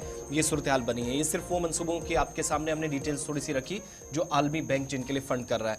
वक्त एक छोटे से ब्रेक का है, ब्रेक के उस पार वापस लौटेंगे तो बात जरा एक और बड़े मंसूबे की करेंगे जिसको लेकर तातुल खत्म होने का नाम नहीं ले रहा है, और एक और डेडलाइन में यहां से तौसी की गई है। मुकम्मल तफसीलात ब्रेक के उस पार, और दीगर कुछ खबरें भी, और उसके बाद सीधा उस मौजू पर जिस पे गुज़श्ता 6 दिनों से हम मुसलसल बातचीत कर रहे हैं। एक और खास मेहमान हमारे साथ ज्वाइन करेंगे।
ब्रेक के बाद दोबारा इस्तकबाल। प्रोग्राम आप देख रहे हैं जी सलाम जेके। सलाम जेके में वक्त हो गया एक और अहम और बड़ी खबर पर गुफ्तगू करने का, जहां पर 31 तारीख यानी आज 31 तारीख है, साल का आखिरी दिन है, और हजारों की तादाद में देश भर से लोग माता वैष्णो देवी भवन पहुंचते थे, रात वहां पर गुजारते थे और सुबह दर्शनों के साथ ही अपने नए साल का आगाज भी करते थे। लेकिन अब की बार थोड़े से हालात अलग है। देश भर से लोग तो आना चाहते हैं, लेकिन कटरा के अंदर लगातार हड़ताल है, और कल एक बार फिर इस हड़ताल को 72 घंटों के लिए बढ़ा दिया गया। यानी कुल मिलाकर अब यह हड़ताल एक्सटेंड जो हो गई है वो जनवरी 1 तारीख तक कर दी गई है। कल मुज़ाकरात किसी तरीके से आगे नहीं बढ़े, जिसके बाद श्री माता वैष्णो देवी रोपवे वाले मामले पर जब कोई पेशरफ्त नहीं हुई तो जो संघर्ष समिति है और जो लोग वहां पर बैठे थे उन्होंने इस बात का फैसला लिया कि जनवरी 1 तारीख तक इस एहतजाज को बढ़ाया जाए। एक तरफ से एहतजाज बढ़ाने की बात हुई, इस बीच होटलियर्स एसोसिएशन भी मैदान में आए जिन्होंने कहा कि अब कोई भी नई बुकिंग यहां पर नहीं कराई जाएगी। यह दूसरा मामला सामने आया, लेकिन रात देर गए एक अच्छी खबर भी सामने आई जहां पर यह इतला और खबर आई कि लेफ्टिनेंट गवर्नर इस तातुल को खत्म करने के लिए तैयार है और लेफ्टिनेंट गवर्नर इंतजामिया ने तमाम स्टेक होल्डरों के साथ बातचीत के लिए दरवाजे खोल दिए हैं। बड़ी खबर हम आपको बता रहे हैं कि लेफ्टिनेंट गवर्नर ने इस पूरे मामले पर बातचीत के लिए दरवाजे खोल दिए हैं और हमारी इतलात और खबरों के मुताबिक आला सतही कमेटी बना दी गई है जो इन एहतजाज पर बैठे मुजाहिरीन के साथ बातचीत करेंगी। श्री माता वैष्णो देवी रोपवे प्रोजेक्ट को लेकर रात देर गए एक बड़ा फैसला हुआ है जिसमें यह फैसला लिया गया कि डॉक्टर अशोक बान जो मेंबर है श्री माता वैष्णो देवी यूनिवर्सिटी के, सुरेश कुमार शर्मा जो उनके एक और मेंबर हैं, उसके साथ साथ श्री माता वैष्णो देवी के दोनों मेंबर, सूबाई कमिश्नर जम्मू यानी डिविजनल कमिश्नर जम्मू और उसके साथ साथ सीईओ जो है श्री माता वैष्णो देवी के, ये टीम बनाई गई है जो इन मुजाहिरीन के साथ बैठकर बातचीत करेगी और इस तातुल को ख़त्म करने की कोशिश करेगी। एक तरफ से ये रात देर गए खबर सामने आई श्राइन बोर्ड से, दूसरी तरफ से जिनके बच्चे और जो लोग एहतजाज के अंदर है और जिनके बच्चे थानों के अंदर है उनकी तरफ से भी एहतजाजी धमकी सामने आई है और आज खुद सोजी का बयान भी आया है, यानी आज कुछ लोग खुद सोजी कर सकते हैं, खुद को जलाएंगे इस एहतजाज में कि उनके अजीज़ों को बिला जवाज थानों में बंद रखा गया है। और पिछले कई दिनों से हंगामे की तस्वीरें इसी तरीके से कठुआ के अंदर आ रही है जहां पर रेडी पिट्टू, चाय वाले दुकान और अब होटल्स ने भी बाज़ाब्ता तौर पर आज से बुकिंग्स बंद करने का फैसला ले लिया है। बड़ी बात कि इस बीच रात देर गए हाई पावर कमेटी को भी बनाया गया है, लेकिन सूरत हाल है क्या, जरा पहले सुन लेते हैं ग्राउंड जीरो से कुछ साउंड बाइट्स, उसके बाद सीधे अपने नुमाइंदे सोहन कोहली के पास चलेंगे। साल का आखिरी दिन, हजारों की तादाद में श्रद्धालु माता के दरबार आना चाहते हैं और इंतजामिया ने जो फैसला लिया कि बातचीत होगी, क्या आज कोई बर्फ पिघलेगी, एक बड़ा सवाल है। लेकिन सबसे पहले मुजाहिरीन क्या कुछ कह रहे हैं। कुछ नहीं, लोग अपनी बात रख रहे हैं, एडमिनिस्ट्रेशन को सब चीज़ों का संज्ञान है, इस पे डेलिब्रेशंस हो रही हैं और जो भी फैसला लिया जाएगा आप सबको बता दिया जाएगा। बिल्कुल डॉक्टर्स की टीम वहाँ डिप्लॉयड है, ये बच्चे हमारे भी बच्चे हैं, ऐसी बात नहीं है, हमें ज़्यादा इसकी चिंता है। हम बीएमओ से रेगुलर एडमिनिस्ट्रेशन फीडबैक ले रही है कि इनके हेल्थ पैरामीटर्स क्या हैं, इनके टेस्ट किए जा रहे हैं और हम तो यही चाहते हैं, हम तो यही कह रहे हैं कि बच्चे जल्द से जल्द, अब ये इनकी एक डिमांड है। हालत खराब हुई थी, आधा घंटा तक एम्बुलेंस नहीं आई। ऐसा नहीं है, ऐसा नहीं है। हम खुद वहाँ पर सबूत है, हमने खुद दिन में 3 सुन लीजिए ऐसा है, बहुत लोग हैं एडमेंट हैं कि हम नहीं अस्पताल जाएंगे, फिर भी डॉक्टर, आपको पता है कुछ टेस्ट अस्पताल में जाके ही होते हैं। डॉक्टर्स की टीम वहाँ पर रेगुलर मॉनिटरिंग कर रही है, मुझे फीडबैक आ रहा है, हम एक छोटा पैरामीटर देख रहे हैं, किसी बच्चे को कुछ अहित नहीं होगा। इंतजामिया के साथ तातुल बिल्कुल भी खत्म नहीं हो रहा, ऐसी सूरत हाल अभी बन रही है। अपने नुमाइंदे के पास चलेंगे, सोहन कोहली हमें ज्वाइन कर रहे हैं कटरा से। सोहन, ये जो सिचुएशन बनी जिसके बाद हमने ये भी देखा कि तकरीबन अलग अलग एरियाज़ के अंदर या पर्टिकुलरली उन एरियाज़ के अंदर जहाँ पर इस वक्त हम देख रहे हैं सिचुएशन बहुत ख़राब होती दिखाई दे रही है, क्या यहाँ से आगे एक्सपेक्ट किया जाए? 48 घंटे और इस तरीके से ये 8 दिन पूरे हो जाएंगे, कोई उम्मीद नजर आती है कि कोई रास्ता निकल पाएगा? प्रशासन ने कमेटी बना दी है, कहा बातचीत भी शुरू की जाएगी, कब क्या कैसे होगा ये कह पाना शायद मुश्किल है, लेकिन दूसरी तरफ जो तस्वीरें बताती हैं, जो सिचुएशन है वो पता चलता है कि बहुत हद तक चीज़ें शायद कंट्रोल से बाहर प्रशासन के चली गई हैं। इसके बाद क्या होगा, क्या आप लोकल लेवल पर देख पा रहे हैं? और बॉडी लैंग्वेज प्रोटेस्टर्स की, प्रदर्शनकारियों की क्या बता रही है कि क्या वो पूरी तरीके से मन बना रहे हैं, सरकार के साथ, प्रशासन के साथ बातचीत होगी, कोई रास्ता निकलेगा, या फिर प्रदर्शन एक रास्ता या फाइनल उनका रास्ता शायद हो सकता है?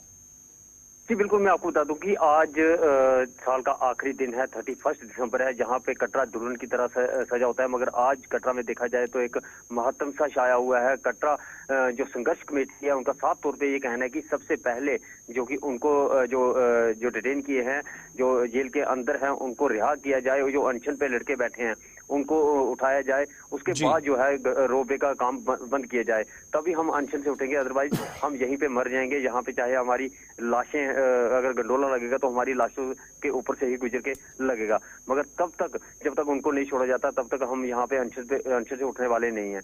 मगर कल रात को जो एलजी मनोज सिन्हा की तरफ से एक बयान आता है कि कटरा के लोगों को हित में लेकर ही गंडोले का काम लगेगा, बट तब तक गंडोले का काम है जो बंद करेंगे। जो कमेटी बना दी है, कमेटी जो है संघर्ष कमेटी से बात करेगी, उसके बाद ही जो गंडोले का काम लगेगा। अब ये देखना है कि अगर जो लोग हिरासत में हैं उनको छोड़ा जाता है या नहीं, उसके बाद ही जो संघर्ष कमेटी अपना फैसला लेगी। तो कल हमने देखा कि बहुत सारे लीडर्स वहां पर आए, अपोजिशन के लीडर्स भी आए और एक ही जगह सारे बैठे और सबका यही साझा मुतालबा था कि टॉक्स, चैनल ऑफ कम्युनिकेशन जो है वो खोली जाए, बुलाया जाए, बातचीत हो ताकि मसले का हल हो। तो क्या हम ये माने जो पॉलिटिकल पार्टीज के लीडर्स आए, जो लोग वहां पर लगातार धरने पर बैठे हैं, महिलाएं आज कह रही हैं कि वो खुद को जला देंगी अगर बच्चों को नहीं छोड़ा गया, तो ये एक प्रेशर बना स्टेट गवर्नमेंट और स्टेट एडमिनिस्ट्रेशन और स्पेशली माता वैष्णो देवी श्राइन बोर्ड पर, जिन्होंने ये बात कही कि 3 लोग हमारी तरफ से होंगे और डीवकॉम साहब होंगे जो बातचीत करेंगे? जी बिल्कुल, मैं आपको बता दूं कि जो ये बवाल है ये दिन ब दिन बढ़ता जा रहा है। कल जो क्योंकि वहाँ पे जो शालीमार गार्डन में जितने भी लोग सारे इकट्ठे होकर बैठे थे, मगर कहीं ना कहीं जो लेडीज है, जिनके पति अंदर हैं, जिनके बेटे अंदर हैं, वो कहीं ना कहीं उनको जो जन सलाब है वो बढ़ता हुआ दिखता है। क्योंकि कल जो जब वहां से बाहर निकल रहे थे तो एसडीएम कटरा वो उनके बीच पहुंचते हैं, उन्होंने साफ तौर पे ये कहा था मुझे 1 दिन की मोहलत दी जाए, हम लगे हैं वो सारे जल्द से जल्द इस जो मसले का हल किया जाएगा। उनका साफ तौर पे ये कहना है कि आज 7 दिन हो गए, 7 दिन तक उन्होंने कुछ नहीं खाया है। जेल में जो बैठे हैं वो भी अनशन पे बैठे हैं, जो बच्चे छोटे छोटे हैं वो भी कहीं ना कहीं बस स्टैंड पे जो भूख हड़ताल पे बैठे हैं। अगर उनको कुछ हो गया तो हम जो लेडीज जो है वो अपना चंडी रूप दिखाएगी और सड़कों पे उतरेगी। अच्छा, इस भी श्रद्धालुओं की भी जरा बात बताइएगा हमें, जो लाखों लोग आज के दिन माता के भवन पहुंचते थे, वहां पर रहते थे, रात गुजारते थे और सुबह आशीर्वाद लेकर वापस चले जाते थे, उनका क्या हाल है? कितने लोग आ रहे हैं? क्योंकि खबर यह है कि कल से लगातार होटल्स ने नई बुकिंग्स लेना बंद कर दिया है। तो ये जो लोग आ रहे हैं कितनी मुश्किलें उन्हें हैं, या जो लोग आ रहे हैं वो दर्शन करके निकल भी सकते हैं, वो आ रहे हैं और जा रहे हैं? जी बिल्कुल, मैं आपको बता दूं कि श्रद्धालु जो मां वैष्णो देवी के दर्शन करने के लिए यहाँ पहुंच रहे हैं, क्योंकि आज आखिरी दिन है साल का। कल के बाद नया साल यानी कि 2025 शुरू हो जाएगा। हर श्रद्धालु की ये मंशा रहती है कि नया साल है जो मां वैष्णो देवी के चरणों से शुरू किया जाए ताकि पूरा साल हमारा खुशी खुशी गुजरे। मगर जब कटरा में जहाँ पे पहुंच रहे हैं तो काफी ज्यादा दिक्कतों का सामना करना पड़ रहा है, क्योंकि बुजुर्ग भी हैं, बच्चे भी हैं, छोटे छोटे बच्चे हैं, उनको काफी ज्यादा दिक्कतों का सामना यहाँ पे करना पड़ रहा है। क्योंकि खाने पीने की जितनी भी दुकानें सारी बंद हैं, रेहड़ी फड़ी सब बंद हैं। आज से जो है जो होटल हैं जहाँ पे जो यात्री स्टे करते थे, मगर आज से अगर ये शाम तक मसला हल नहीं हुआ तो वो होटल भी बंद कर लेंगे। यानी कि श्रद्धालुओं को काफी ज्यादा कठिनाइयों का सामना और भी करना पड़ेगा। बहुत बहुत शुक्रिया कटरा से हमारे साथ रहने के लिए। सोहन कोहली तफसीलात फराहम कर रहे थे। सिचुएशन बहुत वर्स्ट होती चली जा रही है। प्रशासन ने, इंतजामिया ने पहली बार ये स्टेटमेंट इस सारे प्रोटेस्ट के बीच आया लेफ्टिनेंट गवर्नर की तरफ से कि टीम तो बनाई है, लेकिन टीम क्या उस लेवल तक पहुंच सकेगी जो एक्सपेक्ट किया जा रहा है, जिसके बाद सिचुएशन यहाँ थोड़ी सी कंट्रोल में करने की चीजें अभी तक हो रही हैं। अच्छा, मगर आप देखिए ये मामला बड़ा इंपॉर्टेंट है जी। जब हम ये रोपवे की बात करें तो थोड़ा बहुत याद रखिएगा, हमारे नाज़रीन 2017 से ये मामला चल रहा है। एनजीटी में केस चला गया था। एनजीटी में केस जाने के बाद ये मामला आगे बढ़ा, फिर सुप्रीम कोर्ट चला गया एनिमल क्रूएल्टी को लेकर, फिर वहाँ पर भी आगे बढ़ा। तो स्टेट गवर्नमेंट को और एडमिनिस्ट्रेशन को ये मिला कि जनाब व्यवस्था की जाए कि ये चीज़ें ना हो। उसके बाद ये सारी चीज़ें चलती रही और 2024 आते आते यहाँ पर रोपवे की बात सामने आई। फाइनली अब ये सूरत हाल है कि फ़िलहाल इस रोपवे पर काम अभी चल रहा है, एहतजाज भी चल रहा है। आज सबकी नज़रें कटरा पर रहेंगी, क्योंकि कल रात देर गए लेफ्टिनेंट गवर्नर साहब ने इस बात का ऐलान कर दिया है कि आला सतही कमेटी, हाई पावर कमेटी जो है वो बना दी गई है और यही हाई पावर कमेटी जो है इन लोगों के साथ संघर्ष समिति के साथ बैठकर बातचीत करेगी। रात देर गए कांग्रेस की तरफ से भी लेफ्टिनेंट गवर्नर को खत लिखा गया था, जिसमें यह कहा गया था कि चैनल ऑफ कम्युनिकेशन खोला जाए। नेशनल कॉन्फ्रेंस के सीनियर लीडर्स वहां पर ऑलरेडी पहुंचे थे। डिप्टी सीएम ने भी वहां पर आकर तकरीर की है और डिटेल रिपोर्ट जो है वो चीफ मिनिस्टर को भेज दी है। सूरत हाल ये है कि shrine board directly control by lieutenant governor है और इसलिए तमाम फैसले जो है वो एलजी ऑफिस से ही यहाँ पर लेने भी पड़ेंगे। चलिए जनाब, अब बढ़ते हैं जी आगे ज़रा। थोड़ी देर में आपकी फ़ोन कॉल्स को भी ले लेंगे और सिक्योरिटी सूरत हाल पर पूरा साल कैसा गुजरा है, कितनी मौतें हुई या क्या कुछ हुआ, वो भी आपके सामने रखेंगे। लेकिन वक्त हो गया जी, ज़रा बात उस मसले की करते हैं जो नेशनल फैमिली रिपोर्ट्स जो सामने आई हैं। उन रिपोर्ट्स को जब आप खंगालते तो पता लगता है कि पूरे मुल्क के साथ साथ जम्मू कश्मीर में भी वो दर्द पाया जाता है, वो परेशानी देखने को मिलती है जिसे आप डिप्रेशन कहते हैं, जिसे आप एंजाइटी कह रहे हैं। अगरचे ये दो अलग अलग चीज़ें हैं, डिप्रेशन एंटायरली डिफरेंट है, एंजाइटी अलग डिफरेंट है, लेकिन हमारे शहर के अंदर, हमारी सोसाइटी के अंदर दोनों को एक तरफ से देखा जा रहा है, जिसकी वजह से हम बहुत सारी चीज़ों से दूर हो रहे हैं। जिस चीज़ को एडॉप्ट करना था, इस इशू को एड्रेस करने के लिए, हम उससे दूर हो रहे हैं। और अक्सर आप देखेंगे कहता इश पागल एमिस क्या बोलो, ये एक फिक्रा है कश्मीरी में जो कहा जाता है कि जब आपकी कोई बात नहीं सुनता है, एडमेंट अपनी बात पर रहता है, तो ये बात कही जा रही है। दरअसल हम रूट कॉज को नहीं देख रहे थे, लेकिन अब एदाद-ओ-शुमार ये बता रहे हैं कि 41% जम्मू कश्मीर की आबादी डिप्रेशन का शिकार है, चाहे वो मौसमी हालात हो, सियासी हालात हो, जैसे भी हालात हो। और एंजाइटी में भी इसी तरीके से डबल डिजिट का फिगर हमारे सामने है। तो एंटायर सोसाइटी के लिए ही ये प्रोग्राम हमने तरतीब दिया है, ताकि जो मिसकन्फ्यूजन है, जो क्योस है, कन्फ्यूजन है, ये ख़त्म हो जाए और हम समझे कि ये मुआलिजीन जो बात कह रहे हैं, डॉक्टर साहिबान जो बात कह रहे हैं, ये दरअसल एक तहकीक शुदा बात होती है और इसका इलाज भी है। जो ठीक लोग हैं वो कैसे इसको ठीक कर सकते हैं और मुआलिजीन के पास कब हमने जाना होगा। डॉक्टर मोहम्मद अबरार साहब हमारे साथ इस वक्त ज्वाइन कर चुके हैं, मारूफ डॉक्टर साहब हैं और पिछले कई अरसे से ये खिदमात हमारे जम्मू कश्मीर के अंदर दे रहे हैं। अबरार साहब बहुत बहुत शुक्रिया सर ज्वाइन करने के लिए। जब मैं एंटायर जम्मू पूरे मुल्क की बात करता हूँ तो सिचुएशन ज़्यादा बेहतर नहीं है। पूरे मुल्क के अंदर सिचुएशन है कि हमारे डिप्रेशन और एंजाइटी के मरीज़ हैं, लेकिन जब मैं जम्मू कश्मीर आता हूँ तो यहाँ एंटायरली गेम चेंज हो जाता है, क्योंकि फिगर भी उसी तरीके के हमारे सामने है। शायद आज से कुछ वक्त पहले तक इस मसले पर खुलकर कोई बोल नहीं पाता था, और अगर था भी तो अंदर ही घुट कर मर जाता था, शायद ही कोई बोल पाता था, क्योंकि ये कहा जा रहा कि जनाब आधगारस क्या हो।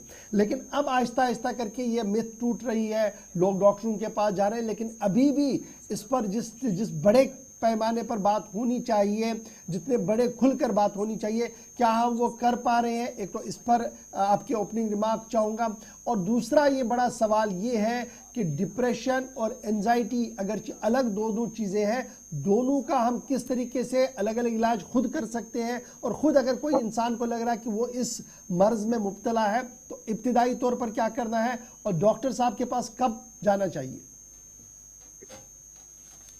जी बिल्कुल, सभी सुनने वाले को और आपको भी मेरी तरफ से अस्सलाम वालेकुम। जैसे हम देख रहे हैं कि दुनिया भर में जो डिप्रेशन के केसेस हैं या जो डिप्रेशन के जो हम डेटा देख रहे हैं, जो हमारे पास है या जो हमारे जम्मू कश्मीर स्टेट में देखेंगे, लगभग 40% से ज्यादा जो लोग हैं जो इस तकलीफ में मुब्तला है। डिप्रेशन, एंजाइटी या स्ट्रेस ये एक ऐसी तकलीफ है जो पूरी दुनिया में पाई जाती है। ऐसा नहीं है कि इससे कोई महरूम है। जो पढ़ा लिखा हो वो भी इसमें मुलविस हो सकता है, जो अनपढ़ है वो भी इसमें मुलविस हो सकता है। अमूमन जैसे हमारी जिस्म में कोई भी तकलीफ हो, बुखार हो, कहीं चोट लगी हो, वो हम अपनी आंख से देख पाते हैं।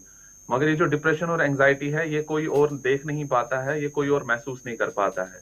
जो ये शख्स होता है, जो ये फर्द होता है, जो इस दौर से गुजर रहा होता है डिप्रेशन या एंजाइटी के से, खाली उसी को पता होता है कि उसके लिए कितना मुश्किल होता है अपनी रोजमर्रा की जिंदगी गुजारना।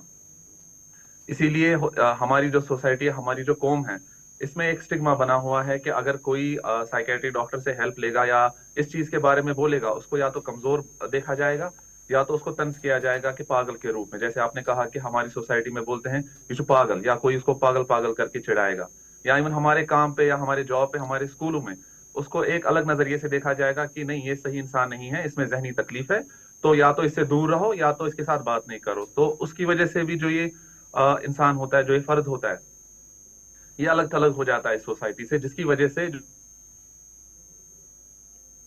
जी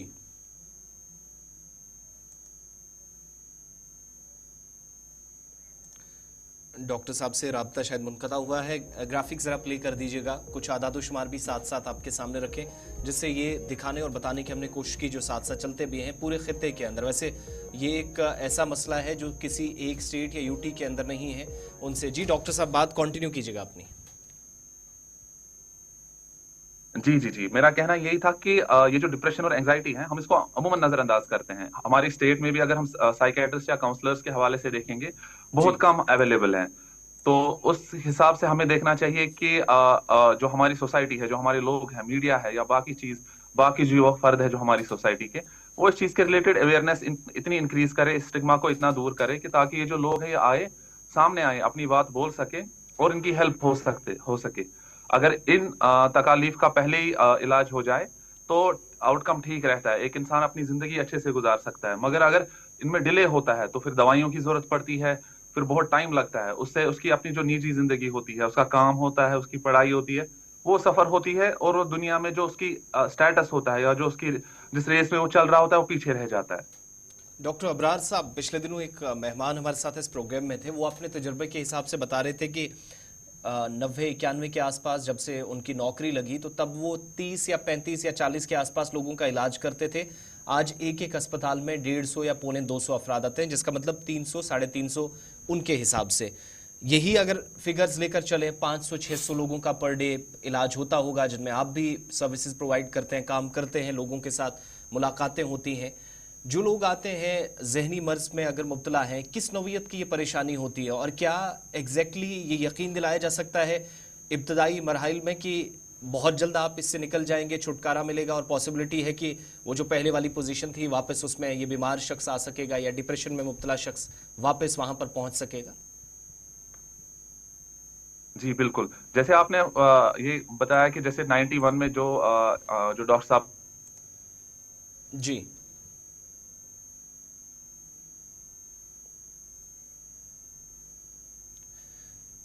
डॉक्टर साहब जी डॉक्टर साहब ठीक है, डॉक्टर साहब से राब्ता मुनक़ता हुआ है, कोशिश करेंगे दोबारा अपनी बात वो रख सकें। ग्राफिक्स साथ साथ प्ले करें, कोशिश एक बार करेंगे कि वो आदाद-ओ-शुमार जिनको सामने रख रखते हैं। डॉक्टर साहब हमारे साथ है जी, सवाल मेरा आप तक पहुंचा था, जवाब कंटिन्यू कीजिएगा जी। मैं वही कह रहा था कि जो हमारी ओपीडीज में अगर 500 लोग आज आ रहे हैं तो उसका ये मतलब है कि बाहर उससे ज्यादा लोग जो है जो हेल्प नहीं ले रहे हैं। अगर डेटा के हिसाब से देखेंगे तो खाली एक टिप ऑफ आइसबर्ग है जो हमारे पास आती है। अगर 500 हमारे पास आते हैं तो हम इसको 1500 मान के चलेंगे, जो कि हमारे पास आते नहीं है। वो स्टिग्मा की वजह से है, वो लैक ऑफ फैसिलिटीज की वजह से है। और जैसे दूसरा आपका सवाल था कि ये जो अगर इनको अर्ली स्टेज पे अगर हम इनको ट्रीट करें तो ये हर किसी तकलीफ में ये है कि अगर तकलीफ पहले ट्रीट की जाए, पहले आइडेंटिफाई की जाए तो उसका आउटकम बहुत अच्छा होता है। और ये डिप्रेशन ऐसी चीज है कि ये लॉन्ग टर्म चलती है। ये ऐसा नहीं है कि आज बुखार हो गया, 3 दिन रहा, दवाई खा ली, हो गया, ठीक हो गया। इसमें काउंसलिंग, दवाइयों का बहुत एक इंपॉर्टेंट रोल है जिससे एक इंसान को इससे बाहर निकाल सकते हैं।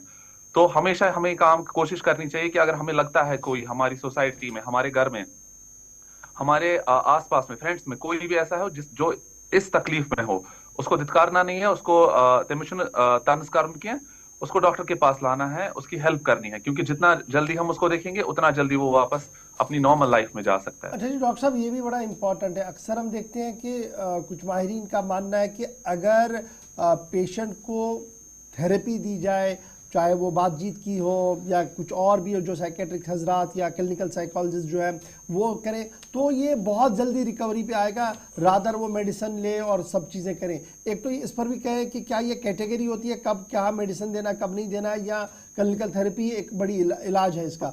दूसरा बड़ा इंपॉर्टेंट फैक्टर जो मेरे पास है वो ये भी है कि जब हम क्लिनिकल साइकोलॉजिस्ट के पास जाते हैं या इस तरीके के मुआलिजीन के पास जा रहे हैं तो आप सभी लोग इस बात को मान रहे हैं कि हमारे पास वो इंफ्रास्ट्रक्चर ही नहीं है, ना हमारे अस्पतालों के अंदर उतना बड़ा इंफ्रास्ट्रक्चर, ना प्राइवेट सेक्टर के अंदर है। तो क्या हम ये माने कि इसकी ओर एक बड़ी तवज्जो देने की ज़रूरत है प्राइवेट सेक्टर में भी, गवर्नमेंट सेक्टर में भी, तब जाकर इस बड़े मर्ज से हम निपट सकते हैं? और कितना वक्त दरकार होता है एक मरीज को इससे बाहर आने के लिए? जी बिल्कुल, जैसे आपका जो पहला सवाल था कि इसमें काउंसलिंग और मेडिकेशन का क्या रोल है, दोनों का इक्वली इंपॉर्टेंट रोल है। ये डायग्नोसिस पे डिपेंड करता है कि एक इंसान को क्या तकलीफ है। अगर इंसान के अर्ली स्टेज है तकलीफ का, डिप्रेशन या एंजाइटी का, तो अमूमन हम काउंसलिंग से उसकी हेल्प कर सकते हैं। काउंसलिंग में उसको सिखाया जाता है जो उसके सोचने का नजरिया है या जिसकी मुश्किलात आ रही हैं जहनी हवाले से, उनको कैसे ओवरकम करे। मगर अगर यही तकलीफ थोड़ी ज्यादा होती है, वो इसको ओवरकम नहीं कर पाता है, वो सोच नहीं पाता है, क्योंकि डिप्रेशन एंजाइटी हमारे सोचने की तकलीफ है, तो हम उसको मेडिकेशन देते हैं। और यूजुअली जो मेडिकेशन और काउंसलिंग का कोर्स होता है, हम यूजुअली पहले कुछ महीने चलते हैं, 3 से 4 हफ्ते चलता है, तो उसके बाद हम देखते हैं कि ये जो पेशेंट है कितना इंप्रूव हो रहा है। उस इंप्रूवमेंट के हवाले से फिर हम डिसाइड करते हैं कि ट्रीटमेंट आगे कितनी देर चलेगा। मगर पहले 1-2 हफ्ते हमें चलाना होता है, ताकि देखना होता है कि जो ये ट्रीटमेंट है, ये जो हम बच्चे को ट्रीट कर रहे हैं, किसी को भी ट्रीट कर रहे हैं, उसका रेस्पॉन्स कैसा है। और दूसरा, हमारे सोसाइटी में स्टिग्मा है कि अगर दवा क्यों वैसे आदत जिंदगी भर क्यों, वैसा नहीं है। और दूसरा ये भी है कि हमसे निंद्र खसा, वैसा भी नहीं है। कुछ ये जो दवाइयां होती है डिप्रेशन एंजाइटी की, ये सुलाने वाली मेडिकेशंस नहीं होती हैं। इसमें ये होती है हमारे ब्रेन में कुछ केमिकल कम होते हैं, उनको बराबर करने के लिए होती है, ताकि हमारी ये जो सोच सही नहीं है, हमारा जो ये जो तकलीफ है वो ठीक हो जाए। काउंसलिंग और मेडिकेशन दोनों का इक्वल इंपॉर्टेंट रोल है। दूसरी चीज जो आप कह रहे हैं कि जो फैसिलिटीज हमारी सोसाइटी में हैं, सर्विसेज जो अवेलेबल हैं, प्राइवेट में हो या गवर्नमेंट में हो, बिल्कुल अगर डेटा के हवाले से देखेंगे कि कश्मीर में 10,000 की पॉपुलेशन के लिए कम से कम एक साइकियाट्रिस्ट होना चाहिए। मगर अगर हम यहाँ का देखेंगे, यहाँ 1 लाख के लिए एक साइकियाट्रिस्ट भी नहीं है। 1 लाख जो पॉपुलेशन है उसके लिए एक साइकियाट्रिस्ट भी नहीं है, उससे भी कम जो डेटा हमारे पास है। इन्हीं चीजों को देख के ना बहुत सारी फैसिलिटीज आई है। अगर मैं एक फैसिलिटी आपके हवाले से भी शेयर करना चाहता हूँ कि आजकल डिजिटल जब से टाइम आया है, तो एक सर्विस स्टार्ट हुई है हमारी जम्मू एंड कश्मीर में, साइकियाट्री या मेंटल हेल्थ के रिलेटेड, जिसको हम टेलीमनास कह रहे हैं। हर किसी को पता है, हर जगह एडवर्टाइज हो रहा है। उस हवाले से हमारे पास बहुत सारे पेशेंट्स आ रहे हैं जो उस फैसिलिटी को अवेल कर रहे हैं, जो घर बैठ के वो कॉल करके हमारी फैसिलिटीज में कॉल करेंगे, हम उनकी हेल्प करते हैं, जहां counselling as well as psychiatric medication help available है 24/7। और दूसरी चीज ये है, फ्री ऑफ कॉस्ट है। इसके लिए लोगों को घर से नहीं निकलना पड़ता है, they just have to call एक नंबर पे कॉल करना है 14416, तो उनकी हेल्प हो सकती है, जो ऑलरेडी पेशेंट हो या जो नए पेशेंट हो। डॉक्टर साहब, ये तो फैसिलिटी की बात हुई और ये हुआ कि किस तरीके से हम ये चला रहे हैं, लेकिन अब जब मैं सोसाइटी की भी बात करता हूँ, तो कितनी बड़ी जिम्मेदारी हम सब की है कि आसपास जहाँ पर इस तरीके का कोई मरीज़ है उसको किस तरीके से देखा जाए और कितना प्यार और मोहब्बत उसके साथ बांटना है हमने। जी बिल्कुल, ये जो डिप्रेशन और एंजाइटी है, ये इसमें सबसे पहला पार्ट जो आता है वो कंपैशन का आता है, वो एम्पैथी का आता है। सिंपैथी हो गया मैं हमदर्दी करूंगा, एम्पैथी हो गया कि मैं महसूस कर सकता हूं कि आप कितनी मुश्किलात में इस टाइम गुजर रहे हो। तो हम सबको ये दिखाना है कि हाँ, हमें पता है, जैसे अगर मुझे कहीं चोट लगती है तो मुझे पता है वो दर्द कैसा होता है, तो वैसे ही हमें उसको महसूस कराना है। हाँ, हमें लग रहा है कि आप इस तकलीफ से जा रहे हो, तो as a parent, as a family, as a husband, as a friend, as a society, as a religion, हमें देखना है कि हम इस इंसान की तरफ कंपैशन दिखाए, उसकी बात सुने। बात सुनने से ही अगर वो अपनी बात, मन की बात बोलेगा, मे भी उस बात बोलने से ही वो 50% ठीक हो जाए। तो हमें उसकी बात सुननी है, हमें उसे ऐसा नहीं कहना है कि तुम्हें कोई प्रॉब्लम नहीं है, तुम्हें क्या हो गया, डिप्रेशन एंजाइटी तुम्हें क्यों हो जाएगा, तुम्हारे पास तो सब कुछ है। और दूसरी काम है जो सोसाइटी को है, हमें उनको आइडेंटिफाई करना है। अगर हमें अपनी जगह लगता है कि हमारे घर में कोई है, हमारे बाहर कोई है, हमारी सोसाइटी में कोई है, तो उसको बताए कि नहीं, हेल्प सीख करे, उसके लिए ट्रीटमेंट करे, ताकि अगर वो जल्द इसके लिए हेल्प लेगा तो उसका आउटकम भी सही हो जाएगा। डॉक्टर साहब, एक आखिरी चीज, आप रिसर्च भी करते हैं, मुख्तलिफ पेशेंट्स के साथ बात करते हैं। जब मैं एज ग्रुप के वाइज से देखूं, जो बच्चे हमारे हैं जो इस डिप्रेशन और एंजाइटी का शिकार है, फिर हमारे बुजुर्ग हैं, बेटियां हैं, बहनें हैं, एक केस, ओवरऑल केस हिस्ट्री जब आप से हम जानना चाहें, तो बुनियादी वजह क्या होती है डिप्रेशन में जाने की, नौजवान की या बच्चों की, स्कूल गोइंग चिल्ड्रन जो है, उनके डिप्रेशन की वजह क्या है, एंजाइटी की क्या वजह होगी, नौजवान की क्या है, हमारी माएँ बहनें जो है जो डिप्रेशन का शिकार है उनकी क्या वजह? थोड़ी सी लाइन अगर आप खींच दें, हो सकता है हमारे माशरे में अगर ये बीमारी है वो ठीक हो जाए किसी के, आपकी बात से। सबसे पहले ये जो अगर डिप्रेशन का देखेंगे, ये तो जेनेटिक हो सकता है, जो एक सबसे बड़ा कॉज है। दूसरा जो सोसाइटियल या एनवायरमेंटल फैक्टर्स हैं, वो बहुत एक इंपॉर्टेंट रोल प्ले करते हैं डिप्रेशन या एंजाइटी में। वो हमारी एम्प्लॉयमेंट हो, वो हमारे फैमिलियल स्ट्रेसेस हो, वो एजुकेशन हो। बच्चों में अगर देखेंगे जो एकेडमिक प्रेशर है, एकेडमिक स्ट्रेस है, कंपटीशन है, कंपैरिजन है दूसरों के साथ, वो अमूमन बच्चों को स्ट्रेस में लाता है, वो परेशान कर देता है। अगर हम घर में देखेंगे या नौजवानों में देखेंगे, उनमें जो अनएम्प्लॉयमेंट है, वो एक बहुत बड़ा फैक्टर प्ले करता है। या जो सोसाइटी में अब आजकल जो स्ट्रेसेस हम देख रहे हैं बाहर, तो उसकी वजह से भी उनमें आ सकता है। और अगर हम फीमेल्स में देखें, फीमेल्स या बुजुर्गों में देखें जो घर में है हमारे, ये जो मुआशरा, उनके मुआशरे में जो हम देख रहे हैं आजकल का जो है स्ट्रेस, अगर ओवरऑल स्ट्रेस हो, घर में कोई ठीक नहीं है, घर में फाइनेंशियल कंडीशंस ठीक नहीं है, घर में वायलेंस है, वो भी एक इंपॉर्टेंट रोल प्ले करता है स्ट्रेस का। और दूसरी चीज ये भी है कि अगर हमें कोई तकलीफ है, ये बिना वजह भी हो सकता है। डिप्रेशन के लिए कोई वजह जरूरी नहीं हो सकती है। हमारे जिस्म में कुछ केमिकल्स प्रोड्यूस भी नहीं होते हैं, हमारे जिस्म में कुछ केमिकल्स बनते भी नहीं है, तो वो लोग भी इसका शिकार हो सकते हैं। क्योंकि अगर हर किसी के पास हर कोई चीज है, कोई सोसाइटी में एनवायरमेंटल स्ट्रेस नहीं है, बट जिसम में हमारे कुछ केमिकल होते हैं, कुछ ब्रेन से निकलते हैं जो हमें खुश रखते हैं, वो नहीं प्रोड्यूस होते हैं, तो उसकी वजह से भी ये जो डिप्रेशन है हो सकता है। तो हमें हमेशा एक ही रीजन पे नहीं फोकस करना है कि हमारी जिंदगी में कोई स्ट्रेस है, परेशानी है। हाँ, ये भी हो सकता है कि हमारे जिस्म में भी कोई तकलीफ है, डिफिशियंसी है, जिसकी वजह से हमें ये डिप्रेशन हो सकता है। मगर फिर से मैं वही चीज कहूंगा, इसका इलाज है। बहुत बहुत शुक्रिया आपका प्रोग्राम सलाम जेके में वक्त देने के लिए और अपनी कीमती आरा उन तमाम लोगों तक पहुंचाने के लिए जिनको आपके जवाबात का इंतजार रहता है। आपके सामने मौसम के हवाले से भी अपडेट देना है और एक दो खबरें भी आप तक पहुंचानी है। सिक्योरिटी के ताल्लुक से भी ज़रा आपको एक अपडेट बताते चलें, क्योंकि साल 2024 ख़त्म हो रहा है और ये साल सलामती के एतबार से जम्मू कश्मीर के लिए कैसा रहा या पूरे खित्ते के अंदर कुछ एक मकामात से बिल्कुल अच्छी खबरें नहीं रहीं अप्रैल के बाद, अगर आप पर्टिकुलरली खित्ते के अंदर देखेंगे, और कुछ एक जगहों पर शायद मामूली बेहतरी भी हुई है। इसकी तरफ ये भी इशारा किया जाता है कि साल 2024 में सिक्योरिटी फोर्सेस ने जो कार्रवाइयाँ की हैं, 60 मिलिटेंट अलग अलग मकामात पर मारे गए, लेकिन 68 के करीब जो लोग मारे गए, 60 इनमें ऐसे थे जो या पाकिस्तान से थे, बेशतर का ताल्लुक पाकिस्तान से था, जिसकी खुद अथॉरिटीज़ कंफर्मेशन करते हैं, और 4 ऐसे लोग मारे गए मुख्तलिफ एनकाउंटर्स में जो टॉप कमांडर्स थे, मुख्तलिफ तंजीमों की रहनुमाई अलग अलग जगहों के अंदर कश्मीर सूबे के अंदर या जम्मू में कर रहे थे। अच्छी बात, जो सिक्योरिटी फोर्सेस के आदादोशुमार को या हुकाम के आदादोशुमार को सही माना जाए तो सिर्फ 7 ऐसे नौजवान जिनका ताल्लुक जम्मू कश्मीर से था जो मिलिटेंसी में इस बार गए, यानी वो जो परसेंटेज थी कि मकामी नौजवान बंदूक का रास्ता तर्क नहीं कर रहे हैं, वो ज़्यादा माइल हो रहे हैं मिलिटेंट तंजीमों की तरफ, तो उसमें थोड़ी सी कमी आई है। और 68 में से 42, यानी एक आप बड़ी परसेंटेज कहिएगा 2024 में जिन लोगों की हलाकतें हुई हैं मुख्तलिफ ऑपरेशंस के दौरान अलग अलग जगहों पर जो एनकाउंटर्स हुए हैं north Kashmir, south Kashmir, Jammu belt के अंदर, इसमें अब तक 42 लोग जिनका पाकिस्तान या दीगर ममालिक से ताल्लुक था ऑपरेशंस में मारे गए। 30 शहरी और इसके अलावा 28 सिक्योरिटी फोर्सेज के एहलकार इस साल मुख्तलिफ हादसात में जो मिलिटेंसी से जुड़े मामला थे इनमें अपनी जानें गंवाई है। साल 2024 में इस साल के रिक्रूटमेंट ये 10 से नीचे आना ये अपने आप में एक रिकॉर्ड है अथॉरिटीज़ के अगर फिगर्स को सही माना जाए। 125 के आसपास नौजवान जिनने 2022 में मिलिटेंसी की जो तंजीमें हैं उनका दामन थामा था। पिछले साल 2023 में ये तादाद 22 थी, 22, और इस साल गिरकर मजीद 7 तक पहुंचती है। 26 कुल मिलाकर 68 में से 42 मिलिटेंट जो बाहर से थे जो मारे गए। 2023 में 73 मिलिटेंट अलग अलग जगहों पर मारे गए थे।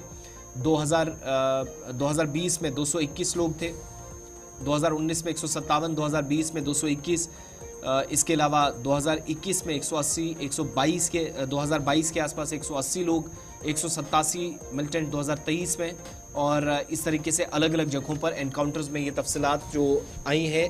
Line of control, international border पर अलग अलग मकामात पर 25 के आसपास एनकाउंटर्स हुए हैं और इन ऑपरेशंस में तमाम लोग मारे गए हैं। लेकिन